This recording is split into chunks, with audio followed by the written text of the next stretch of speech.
നിന്നിലലിയ രചന Ashley. അവതരണം സാലിം കരുള. ഓഹോ, നിന്റെ ആ ഭരതൻ ക്രിസ്ത്യാനി ചെറുക്കന്റെ പവറിലാണോ മോനെ ഈ അഹങ്കാരം കാണിക്കുന്നത്? അവനിട്ട് പണ്ടേ ഗൗഡ് സാർ ഓങ്ങി വെച്ചിട്ടുള്ളതാ. നിനക്കുള്ളത് തന്നിട്ട് ഞങ്ങൾ അവനെയും അവന്റെ തന്തയും കാണാൻ ഒരു പോക്ക് പോകുന്നുണ്ട്. അവിടെ വെച്ച് തീർക്കും ഞാൻ ആ നായിന്റെ മോനെ.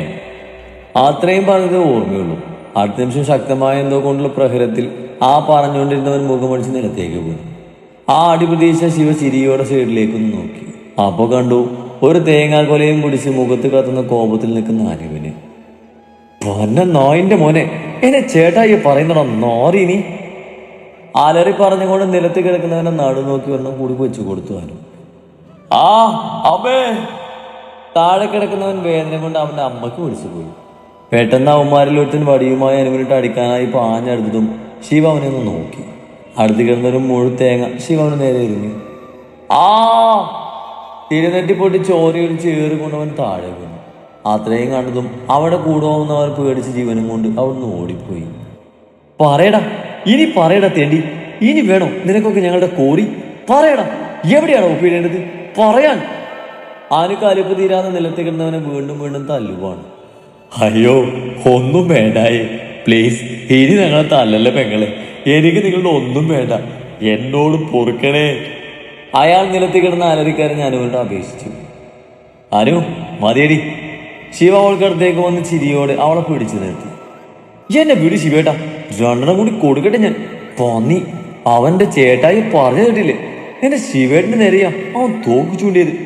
കൊല്ലും ഞാനിവനെ. ആ വേണ്ട വേണ്ട, മതിയടി. വീണ്ടും അവനെ ചവിട്ടാൻ വാങ്ങി അവളെ ശിവ വട്ടം പിടിച്ച് കെട്ടിപ്പിടിച്ച് നിർത്തി. ടാ, വേണമെങ്കിൽ ഇവനെ എടുത്തോണ്ട് പോടാ, ഇല്ല ഇവിടെ കൈകളിൽ ചാവിവൻ. ശിവ നേരത്തെ തേങ്ങ കൊണ്ട് എറിഞ്ഞു വീഴ്ത്തിവനോട് പറഞ്ഞതും അവൻ നിരങ്ങി എഴുന്നേറ്റ് വന്ന് അനുവിന്റെ അടി കൊണ്ട് പഞ്ചറായി കിടക്കുന്നവനെ എടുത്തോണ്ട് പോയി. ഒയ്യോ, എന്നാ അടിയായിരുന്നു ചേച്ചി, അടിപൊളി. ജാഗിജാ തോറ്റുപോവും, അമ്മാതിരി അടി. അവന്മാരെല്ലാം പോയതും അവിടെ അടി കണ്ട് ഒളിച്ചിരുന്ന ആ പയ്യൻ ഓടി ശിവക്കും അനുവിനും അടുത്ത് വന്നു നിന്നു. പൊന്നു മോനെ, ഇതാരായിട്ടെന്ന് അറിയൂ? ഇത് നമ്മുടെ ജാഗിജാന്റെ പെങ്ങളായിട്ട് വരും.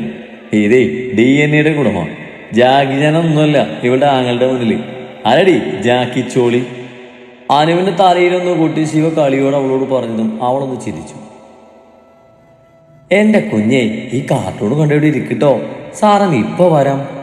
കുഞ്ഞിപ്പെണ്ണെ ബെഡിലേക്ക് എത്തി ഫോണിലെ കാർട്ടൂൺ ഓണാക്കി കൊടുത്ത് സാറ കുഞ്ഞിന് ഇരുവശവും തലയിണയും വെച്ച് അവര് വേഗം മുറിയടച്ച് ഹാളിലേക്ക് ചെന്നു. അവിടെ സോഫയിൽ ചാരി നിലത്തിരിക്കുവാണ് നീയ. അവൾക്കെതിരെ ഫ്രണ്ട് ഡോറിനോട് ചേർന്ന് ഭിത്തിയിൽ ചാരി കൈകെട്ടി വിനു നിൽപ്പുണ്ട്. ഇനി പറ നീയ, നീ എന്താ പറഞ്ഞ്? ആദ്യം അനുവിനെ കൊല്ലാൻ നോക്കിയെന്നു? കലങ്ങിയ കണ്ണുകളുമായി വല്ലാത്തൊരു ദേഷ്യത്തോടെ സാറ നീയോട് ചോദിച്ചു. സാറ് കുഞ്ഞിനെയും കൊണ്ട് വന്നതും നടന്നതെല്ലാം വിനു അവരോട് പറഞ്ഞിരുന്നു. ഇച്ചാൻ അത് ചെയ്ത് കണ്ടവരുണ്ട്, വിരുമ്പിക്കൊണ്ട് നീയെ പറഞ്ഞു.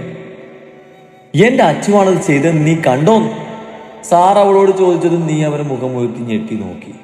ഇല്ല, നീ കണ്ടില്ല. കണ്ടെന്ന് പറഞ്ഞവർ നിന്നോട് പറഞ്ഞപ്പോ നീ അത് വിശ്വസിച്ചല്ലേ? സാറ ദേഷ്യത്തിൽ ചോദിച്ചതും നീ ഒന്നും പറയാതെ നിന്നു. ഇച്ചാൻ്റെ എടുത്തിച്ചാട്ടം പണ്ടേ ഉള്ളതാ സാറമ്മേ. ഇന്നലെ വൈകി വന്നപ്പോഴും ഞാൻ പ്രാർത്ഥിച്ചതാ അരുതാത്തൊന്നും നടക്കല്ലേന്ന്. എന്നിട്ടും അത് ചെയ്തില്ലേ? ആരും പറഞ്ഞൊന്നും വിശ്വസിക്കില്ല ഞാൻ. പക്ഷെ എന്നെ കണ്ടുകൊണ്ട് ഞാൻ കണ്ടതോ അതോ? നീയ മുഖമുയർത്തി സാറിയോട് ചോദിച്ചു. ആ അമ്മയുടെ കണ്ണുനീര് എന്റെ നെഞ്ചിലാ തറച്ച് പൊള്ളിക്കുവാ എന്നെ അത്. ഞാൻ കണ്ടതിലും കൂടുതൽ എന്ത് സത്യ വേണ്ടേ സാറമ്മേ? ഈ ചായന്റെ സ്വഭാവം അറിയാവുന്നല്ലേ സാറമ്മയ്ക്കും? തികറ്റി വന്ന ദേഷ്യവും സങ്കടവും എല്ലാം കൊണ്ട് നീയെ ചോദിച്ചു. ആ അമ്മയുടെ സങ്കടം നീ കണ്ടു. അപ്പോ പ്രസവിച്ചില്ലെങ്കിലും അവനെ പോറ്റിയൊരു അമ്മയുണ്ട്. ആ അമ്മയുടെ സങ്കടം തൊണ്ടയിടറി സാറ പറഞ്ഞതും നീ അവനെ ഞെട്ടി നോക്കി. വിനുവും അവന് ജന്മം കൊടുത്ത സൂസി, അവൾ എന്റെ സഹോദരിയാ. എന്റെ നെഞ്ചിലിട്ട് ഞാൻ കൊണ്ടുവന്നിരുന്ന എന്റെ മോന മോളെ ആൽഫി, എന്റെ അച്ചു. നീയൊക്കെ അടുത്തേക്കിരുന്ന് സാറ പറഞ്ഞതും സ്തംഭിച്ച് നിന്നുപോയി. അവരിൽ നിന്ന് കേട്ട വാക്കുകളിൽ ഞെട്ടില്ലായിരുന്നു വിനുവും. ഒരമ്മയുടെ സ്വാർത്ഥത കൊണ്ട് പറയുവല്ല ഞാൻ. എങ്കിലും ചോദിക്കട്ടെ മോളെ, അവന് മുന്നിൽ ഒരിക്കലും നീ മുഖം മുറിച്ച് നിന്നതിന്റെ കാരണം നീ ആരാണെന്ന് പറയാതെ ആൽഫിയുടെ കമ്പനി കയറിയതല്ലേ മോളെ? അന്നൊരു വാക്കിൽ നിന്നെ തെറ്റിദ്ധരിച്ചില്ലേ അവൻ? പറഞ്ഞു പോയ കള്ളത്തരത്തിന്റെയും മുൻപിൽ കാട്ടിയ തെളിവുകളും കണ്ടുകൊണ്ട് നീ പറയുന്നൊന്ന് കേൾക്കാൻ പോലും നിൽക്കാതെ നിന്നെ ആട്ടി ഇറക്കി. അപ്പോ സത്യം എന്താണെന്ന് അറിയാതെ ഇന്ന് നീ അവനോട് ശരിയാണെന്ന് എനിക്ക് തോന്നുന്നുണ്ടോ? കണ്ണുനീരിന്റെ നനവിൽ സാറ ചോദിച്ചതും നീയൊക്കെ പറയാൻ മറുപടിയില്ലായിരുന്നു. അവൻ അങ്ങനെ ഒരു മഹാപാപം ചെയ്യില്ലെന്ന് മറ്റാരേക്കാൾ നന്നായി നിനക്കറിയില്ലേ മോളെ. നിനക്ക് വേണ്ടി ഏതറ്റം വരെ പോകുന്നവൻ ആൽഫി. ഒരിക്കലും നിന്നോട് ചെയ്തു പോയ തെറ്റിന്റെ മാപ്പ് ലഭിക്കാൻ വേണ്ടി നിനക്കും കുഞ്ഞിനൊപ്പം ഒന്നിച്ചൊരു ജീവിതം സ്വപ്നം കണ്ട് നിന്റെ ഒരു സെക്കൻഡ് ചാൻസിന് വേണ്ടിയാ അവനിപ്പോ ജീവിക്കുന്നത് പോലും. അപ്പോ അവന് ചെയ്യോടി കൊച്ചെ. നീ വീണ്ടും വെറുക്കാനൊരു കാരണം അവനായിട്ടുണ്ടാക്കും നിനക്ക് തോന്നുന്നുണ്ടോ മോളെ? നീയുടെ കൈകളൊക്കെ അവന്ന് സാറ ചോദിച്ചതും പൊട്ടിക്കരഞ്ഞു പോയിരുന്നു നീയ. നിന്നെ ഞാൻ കുറ്റം പറയില്ല നീയ. എല്ലാവർക്കും പറയാനൊരു കാരണമുണ്ട്. അന്ന് അച്ഛനെയും എൻ്റെ എബിച്ചായനെയും വിട്ടു പോരാൻ എനിക്കുണ്ടായിരുന്നൊരു കാരണം. പക്ഷേ അത് തെറ്റാണെന്ന് അറിഞ്ഞത് ഒരുപാട് വൈകിയ. എന്തായാലും നിനക്ക് ആ ഗതി ഉണ്ടാവാതിരിക്കട്ടെ മോളെ. മോള് പറയുന്നതാവും സത്യം ഞാൻ വിശ്വസിക്കുക. പക്ഷേ എൻ്റെ കുഞ്ഞിൻ്റെ കയ്യിലൊരു പാവത്തിൻ്റെ ചോര പുരണ്ടില്ലെന്ന് എൻ്റെ മനസ്സിപ്പോഴും പറയുന്നേ. നിന്റെ മനസ്സിലും അങ്ങനെ തന്നെയാവുന്ന എൻ്റെ വിശ്വാസം. കാരണം ആൽവിയെ നിന്നോളം സ്നേഹിക്കുന്ന മറ്റാരെയും ഭൂമിയിലില്ല. അത്രമാത്രം പറഞ്ഞ് നിറഞ്ഞൊഴുകിയ കണ്ണുകൾ സാരി തുമ്പിൽ അമർത്തി തുടച്ച് സാറ മുറിയിലേക്ക് കയറിപ്പോയി. നിച്ചി. സാറ പോയതും നിലത്ത് ശില പോലെ ഇരിക്കുന്നവളുടെ അരികിൽ ചെന്നിരുന്ന് വിനു അവൾ വിളിച്ചു. വിനു, എനിക്ക് തെറ്റിപ്പറ്റി പോയടാ. പക്ഷെ ഞാൻ കണ്ടതോ അതെന്താ സെൽവനോട് പറഞ്ഞതോ അത് സത്യല്ലേ? എനിക്കൊന്നും മനസ്സിലാവുന്നില്ല വിനു. എനിക്ക് പറ്റുന്നില്ലടാ. അവന്റെ നെഞ്ചിലേക്ക് വീണ് അലതല്ലി കരഞ്ഞു നീയ. അവൾ ഇറക്കി പിടിക്കുമ്പോൾ വിനുവിനും തോന്നി നീയൊക്കെ എവിടെയോ തെറ്റിപ്പറ്റിയിട്ടുണ്ടെന്ന്. റിങ് ചെയ്തുകൊണ്ടിരിക്കുന്ന ഫോണിൽ വിനു കോളിംഗ് എന്ന് കണ്ടതും ശിവ അടുത്തിരുന്ന അനുവിനെ നോക്കി. കാറ് സൈഡിലേക്ക് ഒതുക്കിയിട്ട് അവൻ കോൾ അറ്റൻഡ് ചെയ്തു. ആ വിനു, പറയടാ. ശിവേട്ടാ. വിനു, എന്താടാ, എന്തിനാ നീ കരയുന്നേ? മറുപുറയിൽ നിന്നും അവനെ തേങ്ങയിൽ കേട്ട് ശിവ പപ്പാളത്തോട് ചോദിച്ചു. അത് കേട്ടതും അനുവും ശിവയെ നോക്കി. ശിവേട്ടാ, ഇച്ചായൻ. വിനു, എന്താടാ, എന്താ ആൽഫിക്ക് പറ്റി? ശിവ ടെൻഷനോടെ ചോദിച്ചതും അനു ഞെട്ടലോടെ ശിവയുടെ കയ്യിൽ പിടിച്ചു. മറുപുറത്തിൽ നിന്നും വിനു പറഞ്ഞതെല്ലാം കേട്ട് ശിവയുടെ കണ്ണുകൾ ചുരുങ്ങി. ദേഷ്യവും സങ്കടമെല്ലാം അവനിൽ വന്നു ചേർന്നു. ഇവിടെ വാ ശിവേട്ടാ, എനിക്കറിയില്ല ഇനി എന്ത് ചെയ്യണമെന്ന്. നീ കരയാതെ, ഞാൻ ഉടനെ എത്തും. വിനുവിന്റെ കരച്ചിൽ കേട്ട ശിവ അവനെ സമാധാനിപ്പിക്കുന്നോണം പറഞ്ഞ് ഫോണ് കട്ട് ചെയ്തു. എന്താ ശിവേട്ടാ, എന്തെന്റെ ചേട്ടായിക്ക് പറ്റി? ചുവന്ന് കലങ്ങിയ കണ്ണുകളുമായി ഇരിക്കുന്ന ശിവയെ നോക്കി അനു സങ്കടത്തോടെ ചോദിച്ചു. പറ ശിവേട്ടാ, എന്നതാ പറ്റി എന്റെ ചേട്ടായിക്ക്? അനു വീണ്ടും അവനോട് ചോദിച്ചു. ഏയ്, അവന് കുഴപ്പമൊന്നുമില്ല. അവൻ ഓക്കെയാണ് അനു. എനിക്ക് അർജന്റായിട്ട് ചെന്നൈക്കൊന്ന് പോകണം. നീ എന്നെ ഒന്ന് എയർപോർട്ടിലേക്ക് ഡ്രോപ്പ് ചെയ്യും, എന്നിട്ട് കാറുമായി വീട്ടിലേക്ക് പോക്കോ.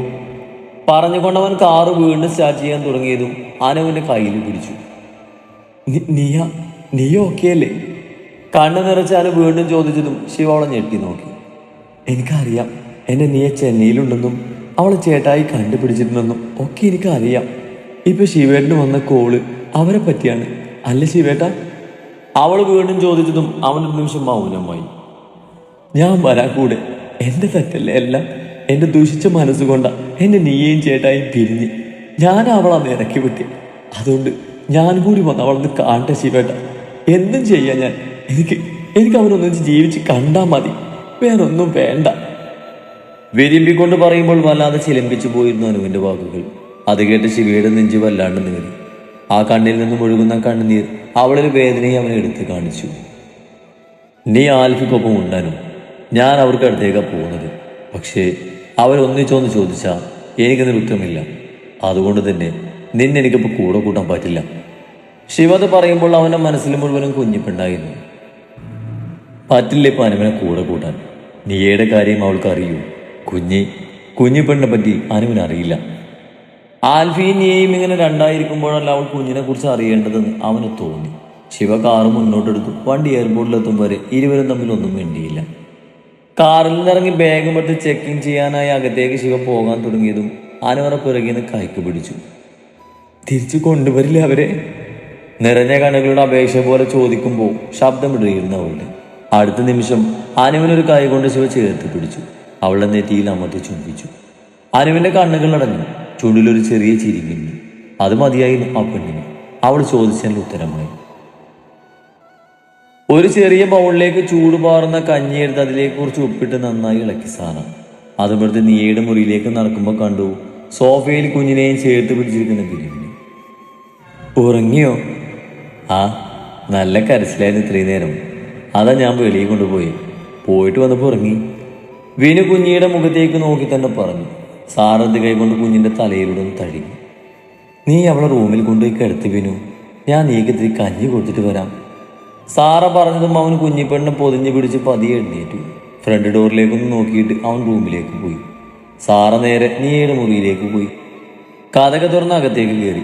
ലൈറ്റ് ഇടാതെ ജനലിലെ കർട്ടൻ മാറ്റാതെ ഇരുട്ടായിരുന്നു ആ മുറിക്കുള്ളിൽ. കയ്യിലെ ബൗള് മേശപ്പുറത്തേക്ക് വെച്ചിട്ട് ചെന്ന് ജനലിന്റെ കർട്ടൻ മാറ്റി. പുറത്തുനിന്ന് വെട്ടം മുറിയിലേക്ക് അടിച്ചപ്പോൾ കണ്ടു കട്ടിലിന് ഭിത്തിയോട് ചേർന്ന് കൂനിക്കൂടിയിരിക്കുന്ന പെണ്ണിനെ. സാറ ചെന്ന് കട്ടിലിരുന്ന് പതിയുള്ള നെറുകയിലൂടെ തലോടി. സാറയുടെ സാമീപ്യം അറിഞ്ഞത് നെഞ്ചോട് ചേർത്ത് പിടിച്ചിരുന്ന പേപ്പർ ഒന്നുകൂടി ഇറക്കി പിടിച്ച് അവളത് കുറുകി. ഒന്ന് എഴുന്നേൽക്ക് മോളെ, നീ ഇങ്ങനെ ഈ കിടപ്പ് കിടന്നാൽ എങ്ങനെയാ? നോക്ക്, കുഞ്ഞ് നിന്നെ കാണാതെ എന്ത് കരച്ചിലായിരുന്നെന്ന് അറിയോ? പിന്നെ വിനു അവളെയും ഇവിടുത്തെ വെളിയിൽ പോയിട്ടൊന്ന് സമാധാനിപ്പിച്ച് നീ ഒന്ന് എഴുന്നേറ്റ് പറയുന്നത് കഴിക്ക്, ഇത്തിരി കഞ്ഞിയെങ്കിലും കുടിക്ക്. സാറ പറഞ്ഞതും നീയെ പതിയെ ചെരിഞ്ഞ് അവരെ തിരിഞ്ഞു നോക്കി. കരഞ്ഞു വീർത്ത അവളുടെ കൺപോളകളും കുഴിഞ്ഞ കണ്ണുകളും ഒക്കെ കാണി സാറയുടെ ഉള്ളൊന്ന് പൊള്ളി. രണ്ട് ദിവസമായില്ല സാറമ്മ ഈ ചായം പോയിട്ട്? വരണ്ട ചുണ്ടുകളുമായി വിറയിലൂടെ അവൾ ചോദിച്ചതും അവളോട് എന്ത് പറയണമെന്ന് അറിയാതെ സാറ വിഷമത്തോടെ മുഖം കുനിച്ചു. അവൻ്റെ ദേഷ്യം നിനക്ക് അറിയില്ലേ മോളെ? ആദ്യത്തെ കലിപ്പൊക്കെ മാറുമ്പോൾ അവനിങ്ങ് വന്നോളും. നിന്നെയും മോളെയും കാണാതെ അവനെടുക്കാൻ പറ്റുമോ? നീ ഈ കിടപ്പ് കിടക്കാതെ ഒന്ന് എഴുന്നേൽക്ക്. സാറോടൊപ്പം എഴുന്നേൽപ്പിക്കാൻ നോക്കി. പെട്ടെന്നാണ് കാറ്റിലെ കോളിമ്പെല്ലടിച്ചത്. അത് കേട്ടത് നീയുടെ കണ്ണുകളൊന്ന് വിടർന്നു. ഇച്ചായൻ! അവൾ കട്ടിലിൽ നിന്ന് ചാടി എഴുന്നേറ്റ് വേച്ച് മുറിക്ക് പുറത്തേക്ക് ഓടി.